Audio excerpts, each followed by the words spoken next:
Wir sind in der aktuellen Predigtreihe Mental Health. Ich weiß nicht, ob du schon eine Predigt dazu gehört hast. Wir merken, wir haben, glaube ich, einen Nagel auf den Kopf getroffen. Wir haben noch nie so viel Traffic auf YouTube und Instagram gehabt. Und wir merken, dass die Predigtreihe Kreise zieht. Und es freut mich, wenn du heute zum ersten Mal vielleicht auch aufgrund dessen dabei bist oder wenn du den Livestream eingeschaltet hast und gedacht hast, ich will jetzt das Thema vertiefen, weil das ist genau unsere Absicht. Wir wollen dem Thema Raum geben. Wir wollen das Thema an die Oberfläche bringen, weil wir merken, so viele Menschen sind betroffen. So viele Menschen sind betroffen von mentaler Krankheit. Psychischen Krankheiten, Angststörungen. Wir spüren das durch und durch.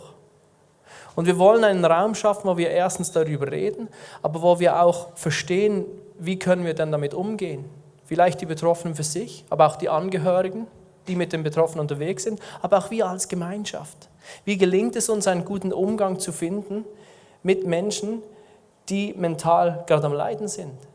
Und deswegen versuchen wir immer wieder Raum zu schaffen, für Themen darüber zu sprechen. Und heute sprechen wir konkret darüber, wie können wir denn mit einer Depression umgehen. Und ich freue mich heute, Issa Dovi zu interviewen, weil sie hat eine Geschichte, die wirklich crazy ist, aus meiner Perspektive. Und sie wird Dinge erzählen können, das könnten wir, die predigen, nie. Und deswegen freue ich mich mega, wenn sie nachher auf die Bühne kommt. Gebt ihr nachher, wenn sie auf die Bühne kommt, einen herzlichen Applaus.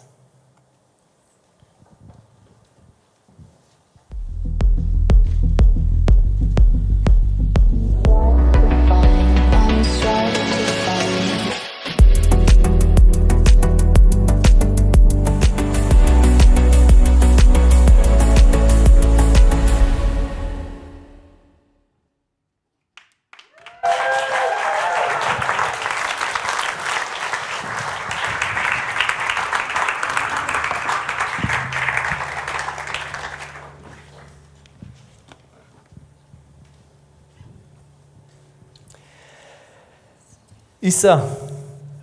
Hallo. Wir steigen steil ein. Mit 15 hast du zum 3. Mal probiert, dir das Leben zu nehmen. Das hat mich echt umgehauen, als wir uns entsprechend auf dieses Interview gemeinsam vorbereitet haben.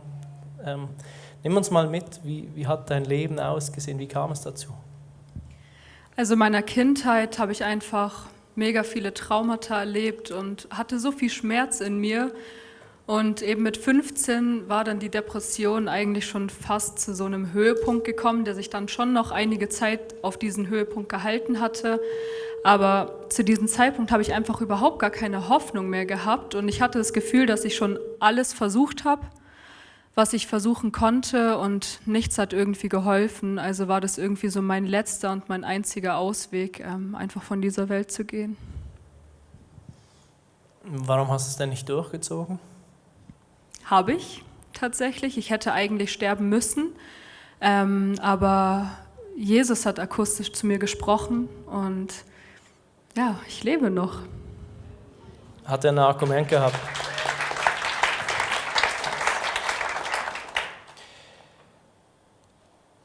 Wann hast du zum ersten Mal gemerkt, dass du eine Depression hast oder eine haben könntest? Wie alt warst du da? Es war schon ziemlich früh, ich war da 11 Jahre alt, als ich es realisiert habe. Mir ging es schon vorher schlecht, aber ich konnte es nicht benennen, und mit 11 hatte ich das erste Mal den Eindruck, mich mit einer Depression identifizieren zu können. Jetzt sind wahrscheinlich einige Menschen hier heute, die nicht wissen, wie sich eine starke Depression anfühlt. Magst du uns mal etwas mit reinnehmen? Ich glaube, du kannst uns das ein Stück weit beschreiben, dass wir es vielleicht ein bisschen besser verstehen können, wie sich das anfühlt. Genau, ich hatte ein bisschen darüber nachgedacht und ich hatte damals auch angefangen, Texte und Geschichten zu schreiben, unter anderem darüber, wie ich mich gefühlt habe. Und ich habe mir dann einfach die Zeit genommen und habe ein paar Sätze zusammengeschrieben, was ich damals geschrieben habe, wie ich mich gefühlt habe. Und in dieses Gefühl würde ich euch gerne einmal mitnehmen. Das Leben war nie mein Freund und dennoch habe ich versucht, mein Bestes zu geben. Ein ständiges Auf und Ab, das mir jeden einzelnen Knochen meines Körpers bricht, gefolgt von regelmäßigen Fallen in ein immer tiefer und enger werdendes schwarzes Loch der Leere, Trauer und Verdammnis.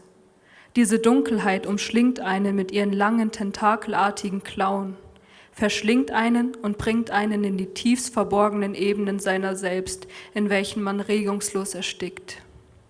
Diese Art zu sterben ist einzigartig und doch kann man es täglich wieder durchleben.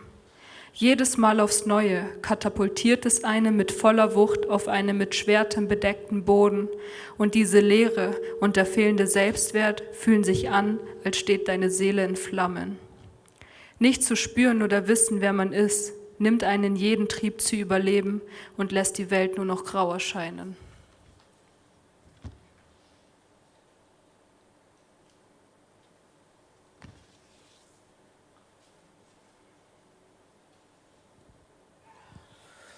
Wenn du auf diese Leidensgeschichte zurückschaust.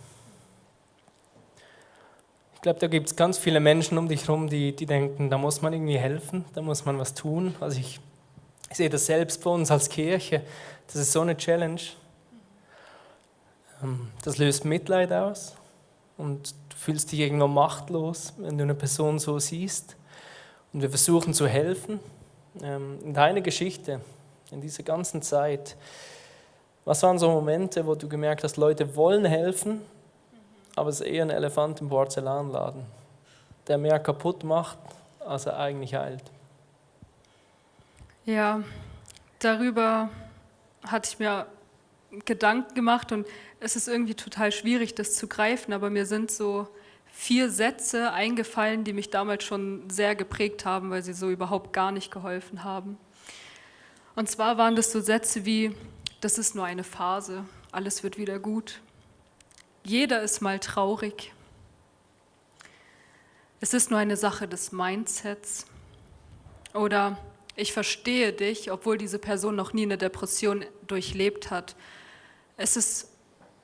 Es sind einfach so Sätze, die sind vielleicht gut gemeint, aber es hilft in dem Moment überhaupt gar nicht weiter, weil in dem Moment fühlt es sich nicht an wie eine Phase. Eine Phase ist etwas, was wieder vorübergeht. Aber wenn du in dieser Depression drin bist, dann hast du nicht das Gefühl, dass es jemals wieder vorübergehen würde, dass es jemals wieder besser wird. Und auch der Satz, jeder ist mal traurig, ja, das stimmt, jeder ist mal traurig, aber eine Depression geht weit über eine normale Traurigkeit hinaus. Und deswegen hat es einfach überhaupt gar nicht geholfen, solche Dinge zu hören. Ich bin mir sicher, du hast auch Dinge erlebt, die geholfen haben. Magst du uns da mal mitnehmen, wo du wirklich Unterstützung erfahren hast? Ja, das waren vor allem 3 große Punkte in meinem Leben.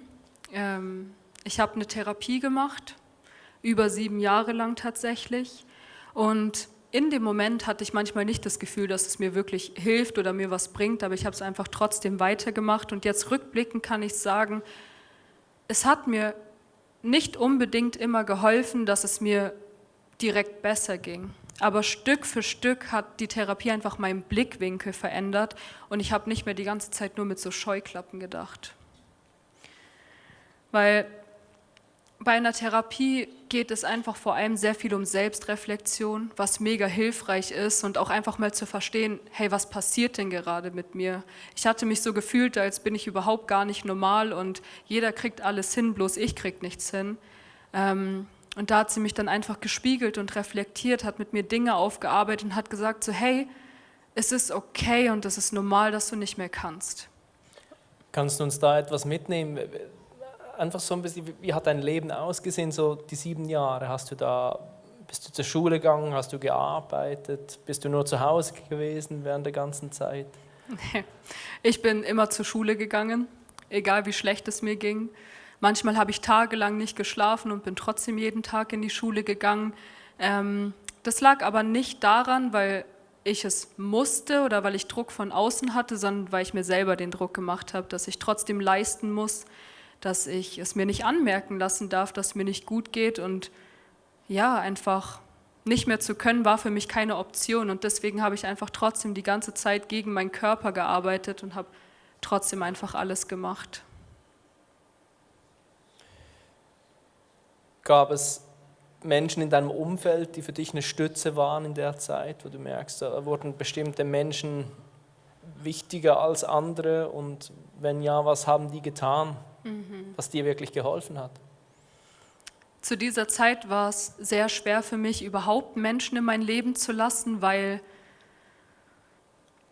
wenige Menschen waren damals in der Lage, mir Annahme statt Ablehnung entgegenzubringen oder haben mich dann einfach anders behandelt, obwohl ich eigentlich nur ganz normal behandelt werden wollte.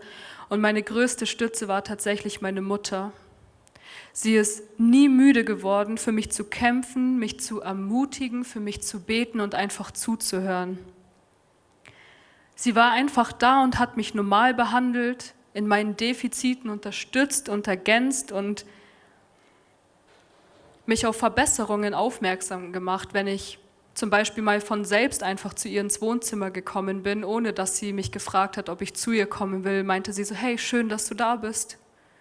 Wollen wir was zusammen anschauen oder irgendwas? Das hat mir sehr geholfen und noch dazu ihr Vertrauen in Gott und ihre Gottesbeziehung hat mich einfach so inspiriert und egal wie schlecht es mir ging, wenn sie mit mir gebetet hat und das Gebet hat eben nicht direkt bewirkt, dass es mir besser ging, war sie da und hat mich aufgefangen und hat mich trotzdem immer wieder auf Jesus verwiesen. Ich würde den Punkt gerne so praktisch wie möglich für uns machen. Ich meine jetzt mit uns Menschen, die Menschen im Umfeld haben, die von Depressionen betroffen sind, aber selbst noch nie eine Depression hatten.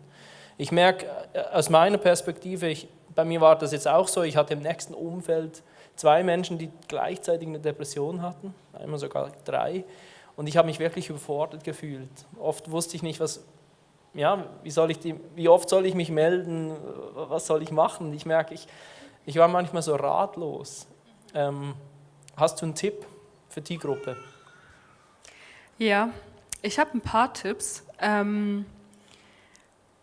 Mega wichtig finde ich einfach, diesen Menschen Annahme statt Ablehnung entgegenzubringen. Diese Menschen oder ich selbst, ich habe mich immer so extrem abgelehnt gefühlt und dachte mir so, ja, mich kann ja überhaupt gar niemand mögen, weil ich bin ja nicht normal. Das, was ich fühle, das, was ich gerade bin, das ist nicht normal, das bin nicht ich und deswegen werde ich sowieso nur abgelehnt.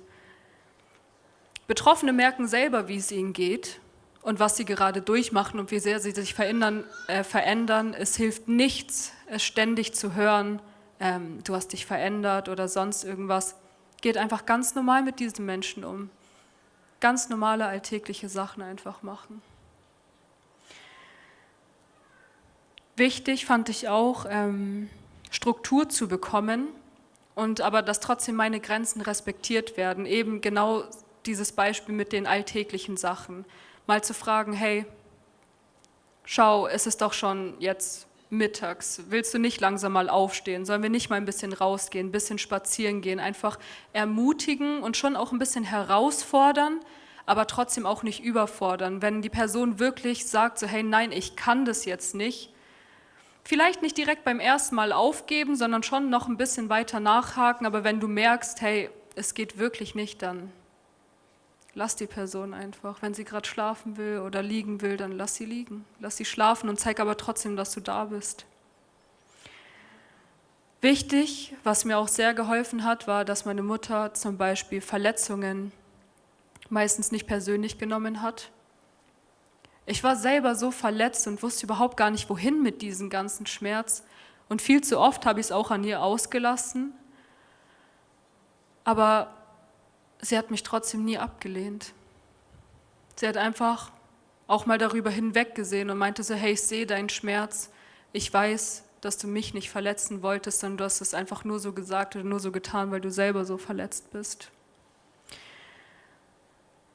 Wichtig ist aber auch gerade für das Umfeld, Verständnis zeigen, aber auch persönliche Grenzen setzen.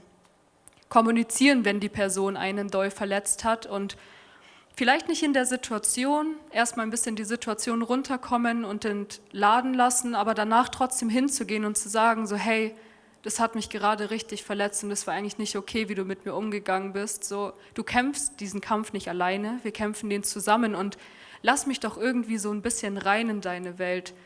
es hat mich verletzt, was du getan hast, aber ich bin trotzdem da und ich lehne dich trotzdem nicht ab und ich liebe dich trotzdem. Was für mich immer eine Challenge war, wenn ich jetzt, jetzt hast du viele Tipps gegeben, da musst du in einem Haus leben, glaube ich, dass du das so praktizieren kannst. Nicht unbedingt. Nicht unbedingt. Das kann man auch einfach machen, indem man halt trotzdem schreibt, sich immer meldet, immer mal wieder anruft. Man kann ja auch einfach mal vorbeigehen bei der Person und einfach mal sagen, so, hey, ich war gerade in der Nähe, wie geht's dir? Das fand ich manchmal so schwierig, weißt du, du merkst, wie eine Person ja auch, die soziale Kapazität in meiner Wahrnehmung von betroffenen Menschen ist klein. Ja. Und ich will nicht der Trampel sein, der die ganze Zeit da rein stolpert und sagt, hier bin ich. Und der andere denkt sich so, oh mein Gott, geh wieder weg. Weißt du was, können wir da noch versuchen, noch etwas konkreter zu werden? Was hilft? Wo sind vielleicht auch Grenzen? Was sind vielleicht auch Fragen, die man konkret stellen kann? Weil da war ich manchmal wirklich so am Limit, wo ich so gemerkt habe, ich weiß gar nicht, wenn ich jetzt 5-mal geschrieben habe, ob ich nochmal schreiben soll oder ob ich dann irgendeiner Person so auf den Sack gehe, dass ich gar nicht mehr helfe. Weil manchmal habe ich gemerkt, die Energie ist nicht da, um die Beziehung zu pflegen von der anderen Seite. Das ist das Wichtigste, weil natürlich gibt es so Momente, da denkt man sich halt so, oh, ey, bitte komm, nerv mich jetzt nicht. Wenn die Person dann aber irgendwie doch da war und ich dann irgendwie doch geschafft habe, die Person ein bisschen näher an mich ranzulassen, fand ich es dann doch toll. Und gerade im Nachhinein habe ich besonders die Menschen geschätzt, die eben diese Ausdauer gezeigt haben und trotzdem immer wieder versucht haben zu schreiben. Auch wenn es mich in dem Moment genervt hat, im Nachhinein habe ich es mega geschätzt, dass sie trotzdem da waren und immer wieder gezeigt haben, hey, du bist nicht allein, ich bin auch da. Es ist okay, auch wenn du dich nicht zurückmeldest, aber ich schreibe dir trotzdem, wie es dir geht. Das merke ich mir. Ja. Hartnäckig bleiben. Ganz genau. Wie war das in deiner Gottesbeziehung? Weil etwas, was mir Menschen erzählt haben in meinem Umfeld, die von Depression betroffen waren, war speziell die Menschen, die sehr emotional die Gottesbeziehung ausleben. In meinem Umfeld waren das öfters auch die Frauen, die eine ganz innige Beziehung, geprägt auch von emotionaler Nähe mit Gott gepflegt haben.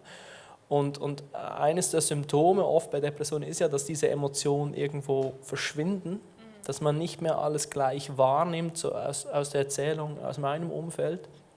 Und das hat ja auch eine Konsequenz auf die Gottesbeziehung. Wie hast du das erlebt? Oder wie hast du es hinbekommen, diese Gottesbeziehung in dieser langen Zeit irgendwie zu gestalten? Das war eine sehr große Herausforderung, das muss ich schon ehrlich zugeben, weil Bibel lesen, dazu fehlte die Kraft. Beten, ja, habe ich manchmal hinbekommen, aber auch nicht immer. Meistens nur irgendwie, wenn es mir so besonders schlecht ging, dann habe ich es geschafft, weil auch dazu fehlte mir die Kraft. Dann hat es mir einfach geholfen, dass Menschen in meinem Umfeld mir zum Beispiel aus der Bibel vorgelesen haben oder dass sie einfach mit mir zusammen für mich gebetet haben, aber ich habe überhaupt gar nichts ausgesprochen, sondern sie haben das einfach alles ausgesprochen. Heißt, andere Menschen haben mir geholfen, meine Gottesbeziehung trotzdem weiter zu pflegen und haben immer wieder auf ihn verwiesen. Was mir auch viel geholfen hat, war, dass ich dann einfach Predigten oder christliche Podcasts angehört habe, um mich einfach trotzdem mit dem Wort Gottes zu füllen, weil auch wenn ich so viel Hoffnungslosigkeit hatte, hatte ich irgendwie trotzdem die Hoffnung, dass Jesus mich da irgendwann rausholen wird.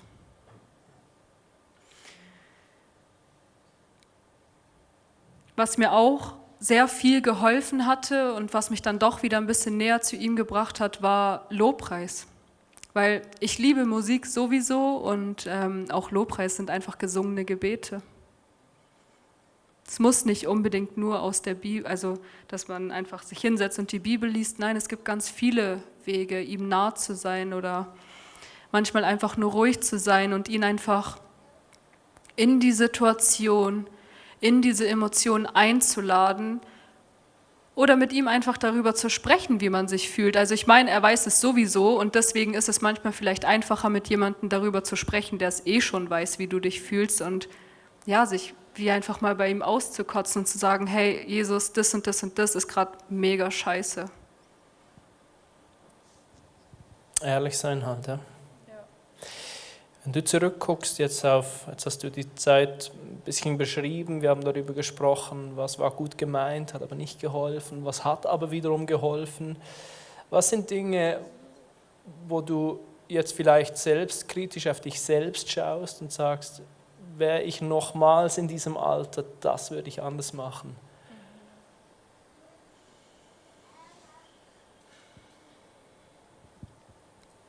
Also das meiste hätte ich tatsächlich nicht anders gemacht, weil man einfach darauf hören sollte, was man in dieser Situation braucht.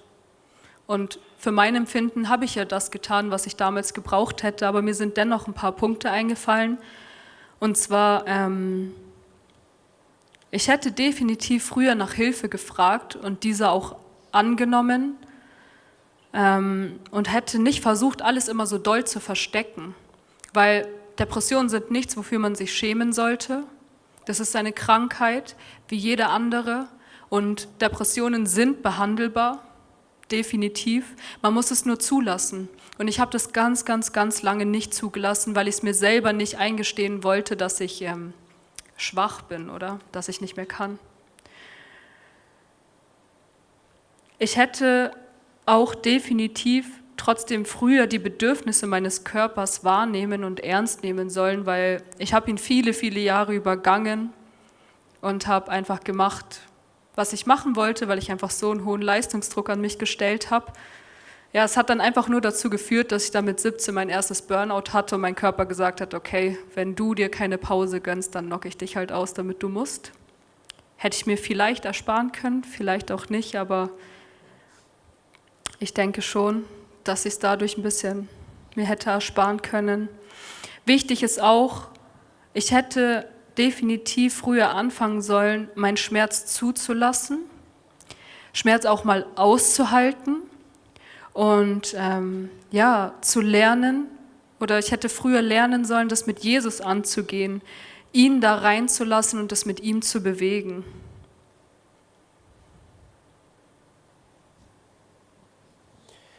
Wie alt bist du jetzt? 24.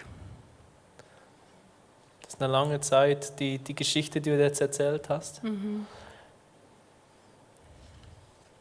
Ich kann mir vorstellen, also ich weiß auch von dir jetzt den einen oder anderen Punkt, wo du merkst, da hat sich was gedreht. Das waren so Meilensteine auf dem Weg. Einerseits vielleicht einem routinierten Umgang mit der Erkrankung, andererseits aber auch effektiv Besserung. Nimm uns doch mal mit, wo waren solche Momente, wo war ein solcher Moment? Es waren in meinem Leben tatsächlich 3 relativ große Punkte. Die erste Verbesserung war, eben da war ich 15, es war ein paar Monate nach meinem letzten Suizidversuch. Da gab es einen Moment, da war ich draußen und auf einer Wiese und ich war Jesus ganz, ganz nah. Und ich sah für einen etwas längeren Moment die Welt plötzlich wieder farbig, was ich ganz lange nicht gesehen hatte. Und ich sah einfach die Schönheit seiner Schöpfung und ich fragte ihn so, hey Jesus, sieht die Welt eigentlich so aus? Und er hat zu mir gesagt, ja. Dann bin ich in Tränen ausgebrochen und habe gesagt, okay, wenn das so ist, dann will ich doch nicht sterben. Und du bekommst jetzt eine Chance von mir, hilf mir, ich gebe dir ganz genau 1 Jahr Zeit. Und damit ich sehe, dass du willst, dass ich lebe, dann lass mich meinen Schulabschluss mit einem Schnitt von 1,5 bestehen. Das ist ziemlich schlecht hier, das weißt du. Aber das ist die Wahrheit. War es in Deutschland? Das war in Deutschland. Gott sei Dank. Ja, genau, also 1,5 ist schon ziemlich gut in Deutschland. Ich habe ihm aber auch gesagt, hey, ich kann leider nicht so viel dazu beisteuern, also Lernen klappt momentan nicht, habe keine Kraft dazu. Aber ja, lange Rede, kurzer Sinn, ich bestand mit 1,5. Und seither hatte ich auch nicht mehr den Drang, mich zu töten und seither konnte ich auch der Selbstverletzung widerstehen. So gut. Ich glaube, Das kann man. Ich glaube, das liegt manchmal, wenn ich kurz mein Wort an euch richten darf, so viel Gewinn drin, wenn man Gott ernst nimmt in seinen Zusagen und ihn wirklich auch in die Verantwortung zieht. Mich fasziniert diese Geschichte. Ja, der zweite Punkt war meine Taufe vor jetzt 2 Jahren. Das war 1 Monat, bevor ich hier in die Schweiz ausgewandert bin.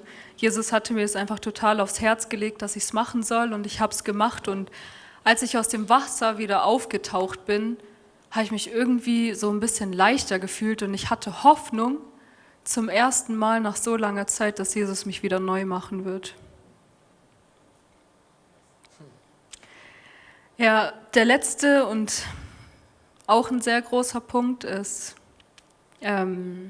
dass Jesus mich vom Geist der Depression befreit hat. Hier im ICF vor ein paar Wochen, das hat nochmal ganz viel von mir weggenommen. Es war richtig crazy. Magst du uns da etwas mitnehmen oder ist es zu persönlich für dich?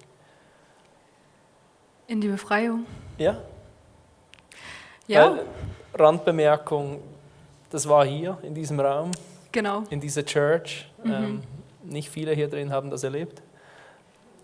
Es hat auch keiner mitbekommen. Ich habe es in dem Moment auch nicht mitbekommen. Er hat es mir erst im Nachhinein dann klar gemacht. Ich saß hier und mir ging es an dem Tag überhaupt gar nicht gut. Schon davor die Tage ging es mir nicht gut.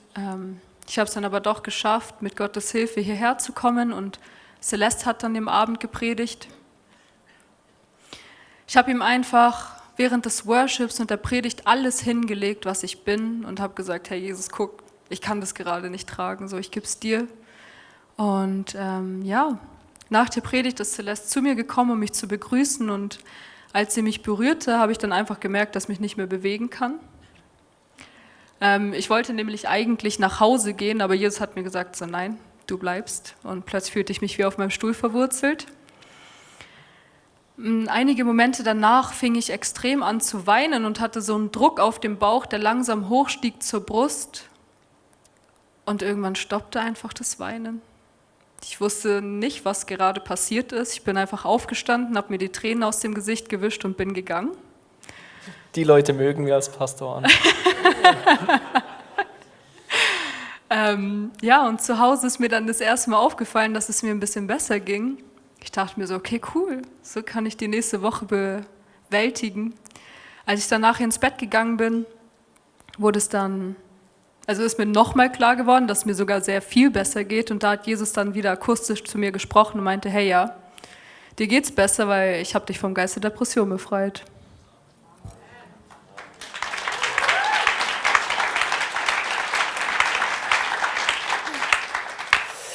Matthias hat das schon in der ersten Predigt angesprochen. Ja, ich glaube, das ist für uns Christen ist das eine Spannung. Es ist ein bisschen abhängig davon, aus welchem Setting wir kommen. Ich komme zum Beispiel aus einem Setting raus. Ich hatte eine Zeit in meinem Leben, da war alles geistlich, was irgendwie passiert ist. Und ich musste erst mal verstehen, auch irgendwann, es gibt im Fall auch biologische Wurzeln. Es muss nicht immer alles geistlich sein. Habe aber auch mein ganzes Leben immer gemerkt, ja, natürlich kann es geistlich sein. Und das ist ja das, was Matthias auch in der ersten Predigt angesprochen hat. Natürlich kann es sein. Aber ich glaube, für uns ist das manchmal eine Spannung, gerade wenn wir leiden, diese Unsicherheit, ist da irgendwas Geistliches? Wie hast du das erlebt? Wie hast du das wahrgenommen? Also ganz ehrlich gesagt, in dem Moment der Depression ist es mir völlig egal gewesen, warum es jetzt ist. Ich habe mich schlecht gefühlt und das wollte ich nicht. Das hat sich dann einfach irgendwann wie von selbst ergeben, dass ich wusste, dass da auch was Geistliches mitschwingt. Ich muss sagen, es ist bei mir nicht nur das Geistliche gewesen. Ich würde jetzt heute nicht über mich behaupten, dass ich noch eine Depression habe, weil ich einfach annehmen will, was Jesus mir zugesprochen hat. Aber ich habe einfach viel gebetet und habe einfach Jesus sprechen und wirken lassen, und er wird uns zeigen zum richtigen Zeitpunkt, was wann dran ist, und wenn es was Geistliches ist, dann wird er es dich selbst oder irgendjemand in deinem Umfeld oder irgendjemand, der für dich betet, wird das wissen lassen. wenn es dran ist und wenn es das ist. Das ist schön, ich glaube, du sprichst da Entspannung rein. Ich nehme das generell wahr in deiner Geschichte, wie Gott dir immer wieder solche Momente geschenkt hat, wo du merkst, warum auch immer so langsam. To be honest, aus meiner Perspektive, warum auch immer diese Zeit so lang sein muss. Und doch sehe ich Punkte, wenn ich dich reden höre, wo er immer mal wieder dich mehr und mehr in dieses Leben reingenommen hat, das er für dich vorbereitet hat. Wie ist es denn jetzt? Vor einigen Wochen dieser Moment der Befreiung. Ist jetzt alles gut? Nee. Was Das heißt das nicht. jetzt für dich? Es ist nicht alles gut, aber mir geht es deutlich besser als vorher. Es fühlte sich davor so an, wie als hätte ich über 10 Jahre den Atem angehalten und jetzt kann ich zum ersten Mal wieder Luft holen. Ich habe jetzt die Kraft, meinen Tag zu bewältigen und gleichzeitig auch noch meine ganzen Struggles, die halt immer noch da sind, mit Gott anzugehen. Ich schaffe jetzt beides und da bin ich mega stolz drauf.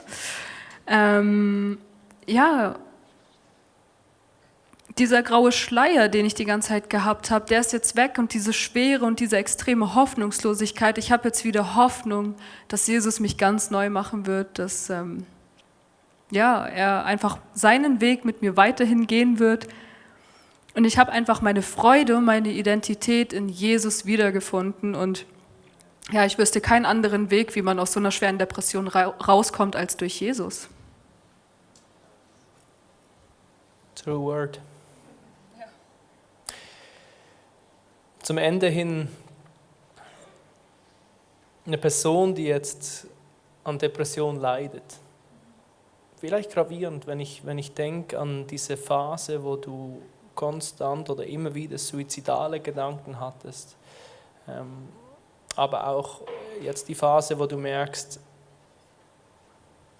es ist viel besser und trotzdem ist noch Arbeit da. Was willst du den betroffenen Menschen mitgeben?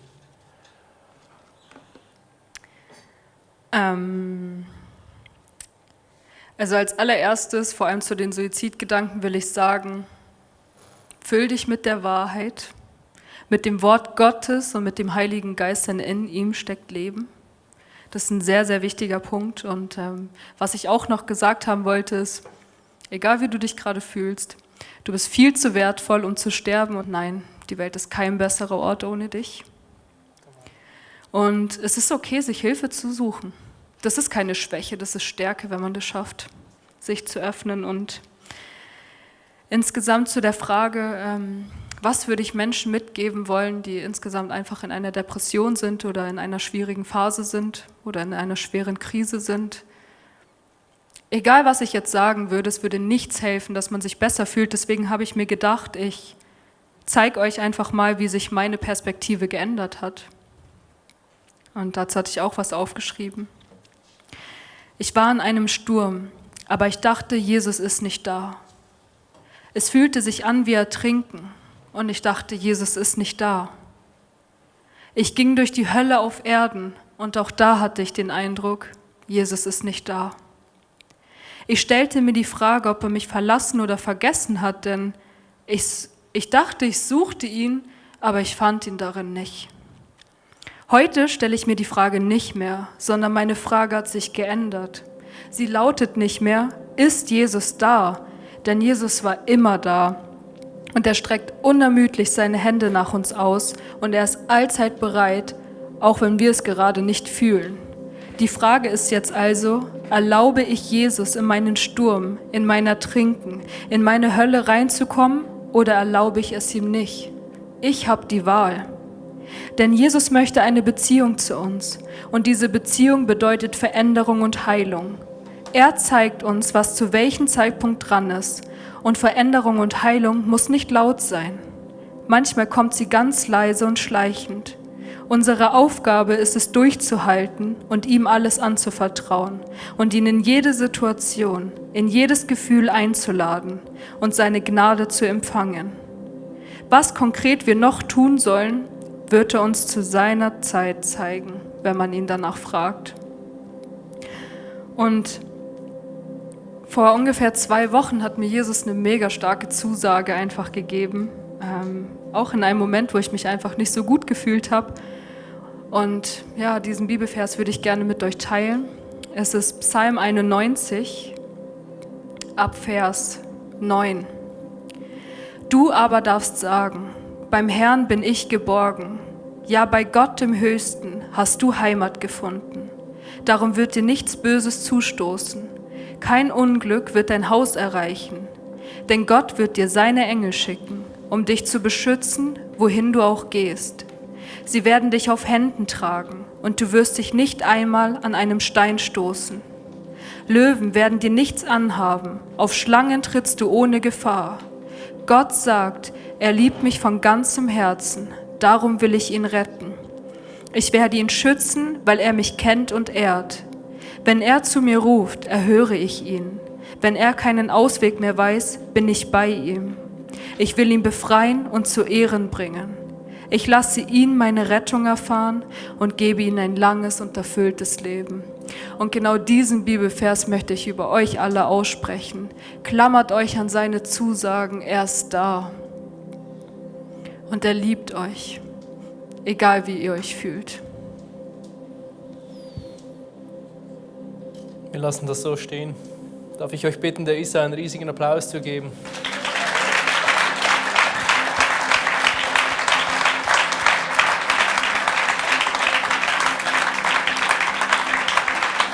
Danke, dass du dich verletzlich gemacht hast vor uns.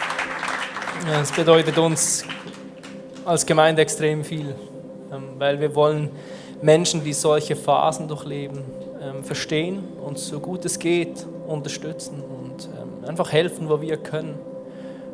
Herzlichen Dank, dass du dein Herz geöffnet hast und uns deine Geschichte erzählt hast. Und möchtest du noch was sagen? Sehr gerne. Danke, dass ich hier sein durfte und danke Jesus. Alle Ehre gehört ihm. Yes. Und ich glaube, das ist genau das, wo wir jetzt hinsteuern werden. Wir werden jetzt in eine Gebetszeit eintauchen und lass diesen Psalm 91 nachhallen in dir. Und lasst uns schauen, was Gott jetzt in dieser Gebetszeit tun will.